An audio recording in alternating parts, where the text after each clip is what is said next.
কোনো একটা কাজ শান্তিতে আমাকে করতে দেয় না। এখন বলবে ওরা থাকলে কেন করো, কখন করবো বলো? আমার তো নিজের একটা কাজের টাইম থাকে, তাই না? এই যে একজন দেখো মন দিয়ে পড়াশোনা করছে, আর এই যে যত আকাম, যত দুষ্টু, যত দুনিয়ার যুদ্ধ মুদ্ধ সবকিছু আমার সাথে ওর করতে হয়। এসছি আমি এখানে কাজ করতে, এক্ষুনি আন্টি ঝাড় দিয়ে পরিষ্কার করে গেল ঘরটাকে। তোমরা বলো ঘর অগোছালো থাকে, দুটো ছোট বাচ্চা, তারা তো অগোছালো করবেই। 14 বার শুধু পরিষ্কার করি আর এরাই করে। এক্ষুনি এগুলো ঢেলেছি, সব এই ঢাকনা নিয়ে নিয়ে খাচ্ছিল, বারণ করেছি জেদ দেখাচ্ছে।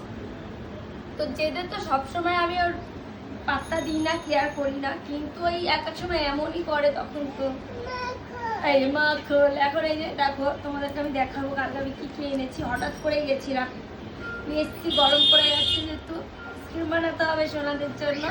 আর জন্য খুলবো, কি করবে খুলে দেবো তো কিছু নেই বাবা।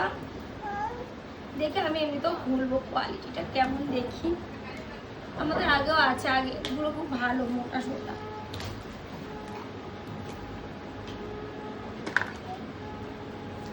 এই নিতে এক্ষুনি তোরা দুজন এক্ষুনি ভাই দেখবে নেমে আসবে, ওই যে নামছে, ও এক্ষুনি আবার এটা কে নেবে এবার এটা বলো তো?